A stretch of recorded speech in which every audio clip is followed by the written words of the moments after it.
Yes, my friends, I am sad, just as you must be. Our week started off cloudy after the crushing defeat to the Texans. Now everyone is asking themselves, is the season over? Mathematically, the Dolphins still have a chance at the playoffs, but that path is tenuous. The team needs a series of unlikely results. Win the remaining games while waiting for significant collapses from the Colts and Chargers. It would take a miracle to happen. The performance on the field, not only in yesterday's game, but throughout the season, has left fans doubting whether this current team is capable of taking us further. I wanted to believe in a turnaround, but I confess that it is hard to believe that this can happen. All I want right now is a reformulation of the roster for next year's season. Chris Greer and others need to go. If you also agree with me, hit the like button. And if possible, write something like this: "The Miami Dolphins are in my heart." The loss to Houston was not just a loss, was a brutal reminder of the deeper structural problems plaguing the franchise. The game exposed weaknesses at every level, from the offensive line's inability to protect Tua Tagovailoa to a defense that looked overmatched and unprepared. Tagovailoa's performance,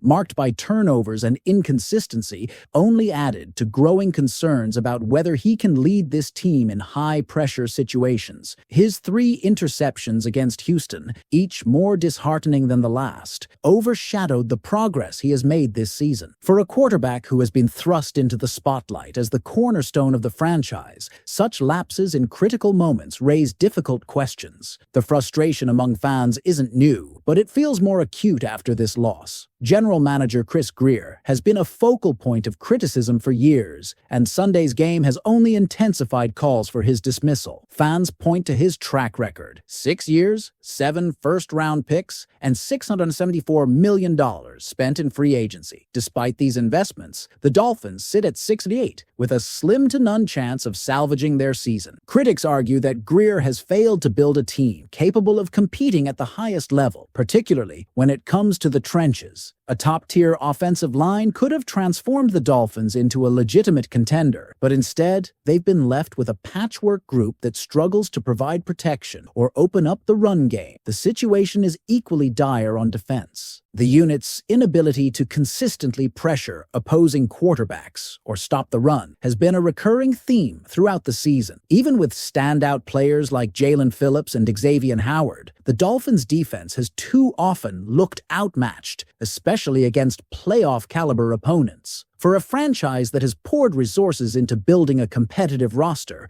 the results have been underwhelming, to say the least. Ownership's role in this turmoil can't be ignored. Stephen Ross, the team's owner, has shown patience. Some would say too much, with Greer and the front office. But patience has yielded mediocrity. Since 2019, when Greer assumed full control of the roster, the Dolphins have managed just a single playoff appearance and remain winless in postseason play. Adam Beasley, a prominent voice covering the Dolphins, put it bluntly: Ross needs to put aside personal loyalties and make the tough decision to fire Greer. Anything less, Beasley argues, would be a disservice to a fan base that has endured years of unmet expectations. For head coach Mike McDaniel, the next 3 games could be a defining moment in his tenure. While some fans are questioning whether McDaniel is the right person to lead the team, others believe he deserves more time to implement his vision. The reality is that any decision about McDaniel's future likely hinges on whether a new general manager is brought in, and whether that GM believes McDaniel can deliver results. The uncertainty extends to the roster as well. Star players like Tyreek Hill and Tua Tagovailoa have shown flashes of brilliance, but have struggled to produce consistently in high-stakes situations. Injuries to key players, including Emmanuel Ogbah and Terron Armstead, further complicate matters. With a roster that's among the NFL's oldest and a salary cap situation that's far from ideal, the Dolphins face a challenging offseason, regardless of how the season ends. Fans now find themselves at a crossroads. Do they hold on to the slim hope that the Dolphins can pull off a miraculous turnaround?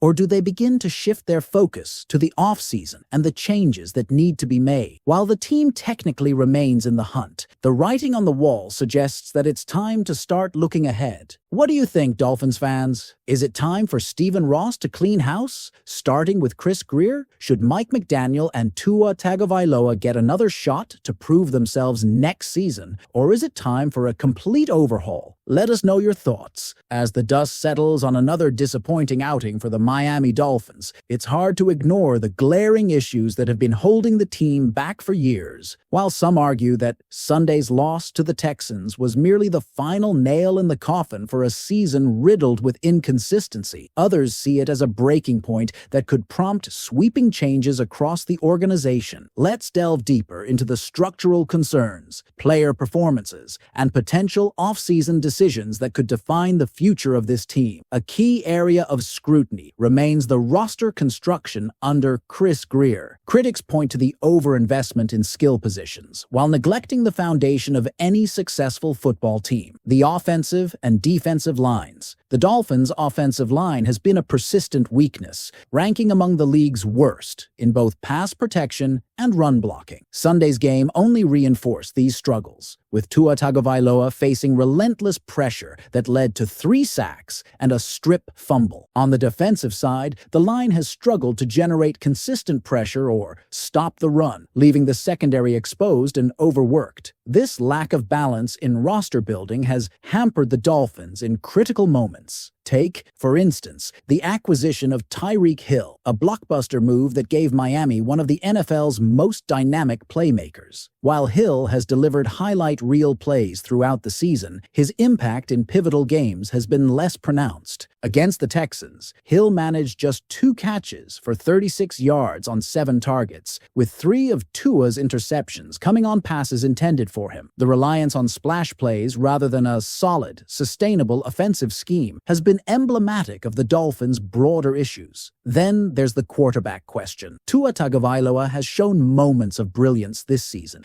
including stretches of mistake-free football that helped Miami climb back into the playoff conversation. However, his struggles in big games, particularly against teams with winning records, raise concerns about his ceiling as a franchise quarterback. Tua's career record against such opponents now stands at 6-14, a stat that's difficult to ignore for a team with playoff aspirations. While Tua has made strides under head coach Mike McDaniel, his performance against Houston highlighted lingering issues with decision-making and execution under pressure. Speaking of McDaniel, the rookie head coach finds himself in an unenviable position. Despite flashes of innovation on offense, McDaniel's inability to adjust in key moments has drawn criticism. The Dolphins' 0-2 playoff record during his tenure, combined with a 3-14 road record against winning teams, raises questions about his ability to elevate the team when it matters most. While some fans believe McDaniel deserves more time, others are less patient, pointing to the team's repeated failures in clutch situations as a sign that a change may be necessary.